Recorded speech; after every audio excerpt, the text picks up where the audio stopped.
Good morning, everyone. I'd like to welcome everyone back to the online book club at Lethbridge Public Library, where we are currently discussing The Call of the Wild by Jack London.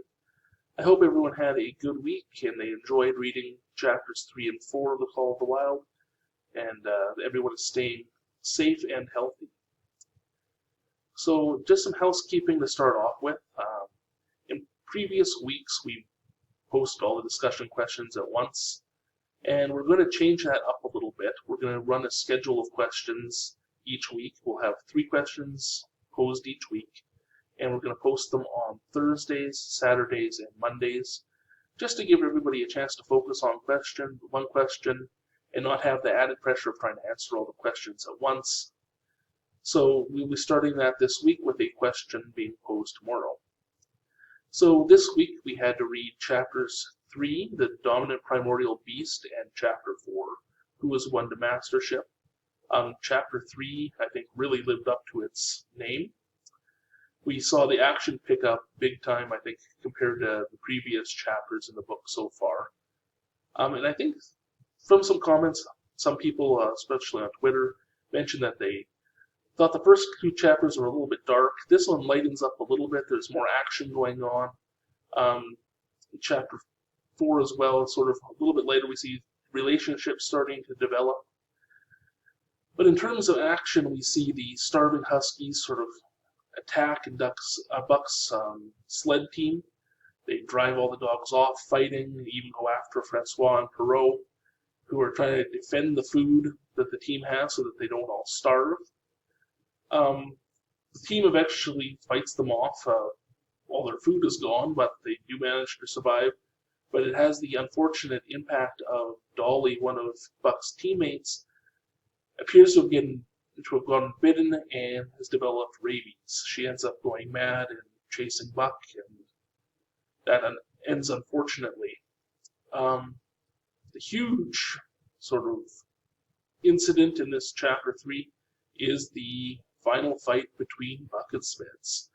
I think chapter 2 is really leading up to this. You see Spitz, who's sort of the bully, leading the team through fear, and Buck really not getting along. Buck sees himself as a leader and doesn't like the way Spitz is running things, so he's sort of goading him into a final fight.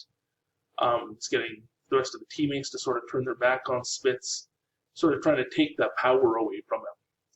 So when the dogs see a rabbit when they're settling down for camp and take off, Buck goes at it as he's sort of in touch with his primitive instincts now. He wants to get in on the hunt and he's going to go after the rabbit. But Spitz also takes this opportunity to end up having his final encounter with Buck. The two of them have the fight, and only one dog makes it out, and Buck is the triumphant one.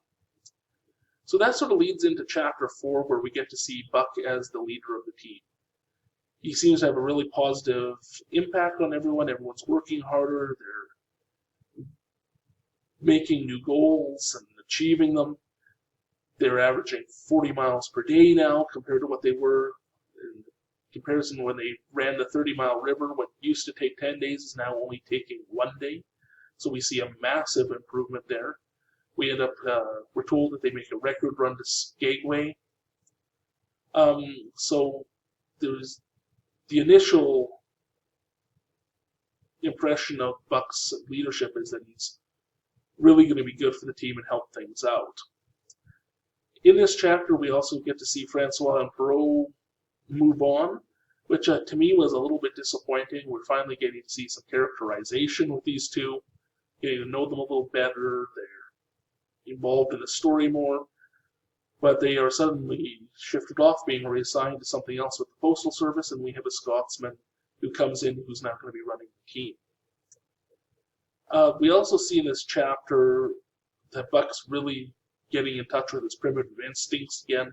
He has a scene where he is sort of in a dreamlike or almost like a vision, where he's in a primitive time and he sees sort of a primitive human figure. So he's really sort of getting in touch with those primordial instincts. The chapter ends off on a little bit of a sad note. We lose Dave, one of the other sled dogs. He's got some sort of sickness and he's not not able to pull his weight in the team, but it's sort of depressing as you see that he really wants to still contribute to the team. He's sort of being put off to the side. The Scotsman knows that he's not healing well, that he's not going to be able to continue what he's doing, so they want to make things easier on him, unhook him from the sleigh so he can trail behind, but he just keeps fighting to keep contributing. So that was a little bit sad. So those are my initial thoughts on chapters 3 and 4. So with our new discussion question format, we're going to have questions on Thursdays, Saturday, and Monday, like I said. So Thursday's question is going to be, in the Call of the Wild, how are Francois and Perrault's both similar and different? On Saturday, we're going to turn to looking at chapter 3 a little bit more.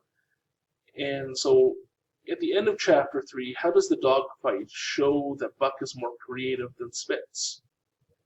And finally, on Monday, we're going to turn to chapter 4 a little bit and discuss why does Jack London have the sled team make a record run. So I look forward to hearing how everyone responds to those questions, what your thoughts are. Our chapters for next week are going to be Chapter 5, The Toil of Trace and Trail, and Chapter 6, For the Love of Man. So I hope everybody enjoys reading those chapters. I look forward to hearing your thoughts over the week. And next week, we're also going to put out a poll for what our next read will be. So I look forward to hearing everyone from you and talking to you next week.